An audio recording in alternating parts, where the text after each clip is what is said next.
ngir bokk ci vidéo yu am solo yi ñu leen jagleel soo bëggee itam bépp actualité en temps réel c'est très simple activer la cloche nga bës ci bouton abonné ba noppi bësaat ci notification yomb na gaaw na yaa ngi ci biir Univers Info, s'informer devient une priorité.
ku ma xam-xam ma ci fulla ak fayda ak personnalité tey laa am chance jàkkaarloo ak yow waaw doo leen ma may tuuti nii laa tiimee ku ci nekk ci àdduna nii mu ma dégloo nii yàlla dogal na noonu nga may dégloo dëgg la xam nga lu tax waaw damaa dem anniversaire Pagaye Mbaye xale bi ma àndaloon na ma pourtant fii mooy bitiku Mame Ndiaye Savon billahi wallahi tallahi ma ne xale yi du ma dem ñu ne ma lu tax ma ne leen parce que joxuma ko rendez-vous waxuma ko du ma xëy ñëw ñi ma àndal na ma demal ñu recevoir ñu dama def kuy bëgg a ñëw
Bibi noonu nar a toogee affaire yi. ah. noo ko nar a toogee tey. laay tey dinaa maye lu garaaw. di nga maye lu garaaw. waaw waaw noo nar a toogo. noo nar a toogo. bu ma nar a toog dar naa toog bu neex. wala moo tax gisuñu comme genre comme ñële niñ def hôtesse yeeg yooyu stand bi xaw a bëri ay nit loolu. yow man woowu ma ñun ñu bëri damaa wóolu sama bopp yow. sama loxo laa wóolu moo tax woowu ma ñun ñu bëri. simple lañ yaa ma gën a xam. mais ñu bëri dañ naan Bébis mënut a togg. ñu bëri ñu naan Bébis mënul toog. waaw. nañ bàyyi ba tey la tey mais suba la nettali ba. tey la tey mais suba la nettali ba. ndaj. jigéen feeling.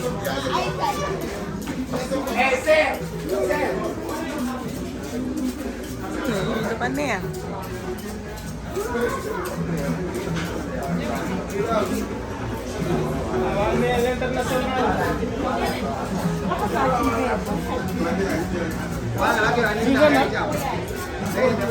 mais Bébis le fait que Bébis le fait que ñu choisir la pour nga def togg bi lan la def. lan la ma def. damaa xam ne maay jël téere.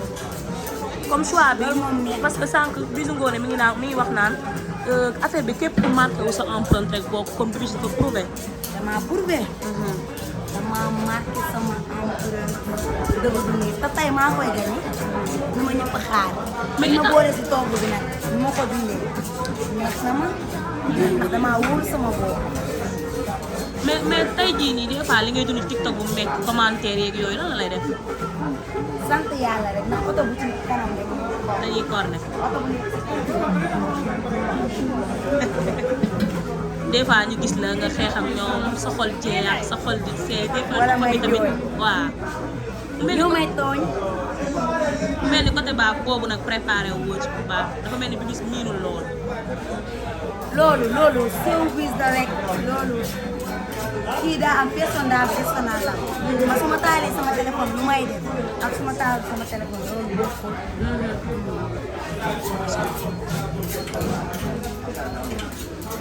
mais li ma naan nar naa dëbbati Sénégal déplacé yóbbu ko nag. dafa ba désert ba. gone may ma nga may doon mais tamit gone nga tamit nga di xaritam ñu fekk la stand ñu xam moo di Bébis tey dañ ngeen waajal seen may jàppale nekk ma kii man di woo ay nit yu bëri di def hôtesse wala may ko man xale laa. waaw ndeysaan. nekk ma opéré wul kenn sonal sama bopp. opéré wul benn cin woowul mbooloo woowul kenn. moo tax mu def loolu moo tax mu def loolu. daa wóolu boppam moo tax. maa wóolu sama bopp sama loxo laa wóolu. gis nee na xeere lay def xeere toggul ceeb toggul dara xeere lay togg xeere. damaa gis tànk yi nii daal di kenn ku ne andi lu ko 30 personnes. yow bi gis ñaari nit am ñaari waaw parce que damaa wóolu sama loxo. man ku loolu maa kenn yow ma loolu.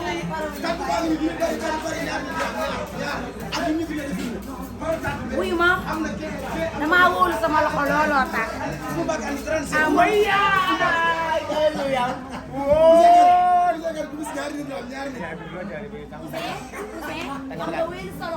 damaa wóolu sama loxo wuy ma ñëpp li ma nar a toog nii def ay yàpp man ceebu jagalaay maye rëkk lu amul fenn man damaa wóolu sama loxo.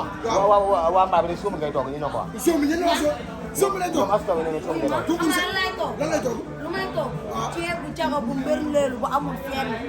ban ngay taaj ban man bii laay taaj te waxuma loolu damaa wóolu sama loxo nekkuma fii di woo ay nit yu bëri naan wuy ma am na yeneen ñaar yu ñëw mais damaa wóolu sama loxo dama man bi man kese maa koy toog damaa wóolu sama loxo.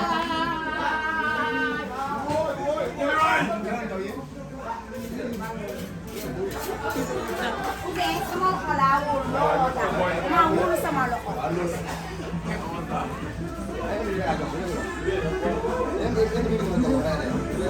lii dafa jóg ba.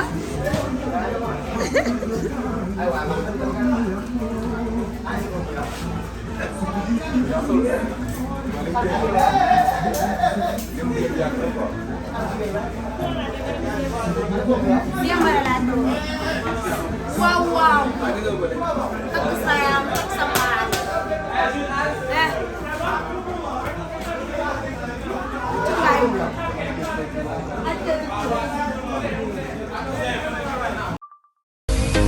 ngir bokk ci vidéo yu am solo yu ñu leen jagleel soo bëggee itam bépp actualité en temps réel c'est très simple activer la cloche nga bës ci bouton abonné ba noppi bësaat ci notification yomb na gaaw na yaa ngi ci biir Univers Info, s'informer devient une priorité.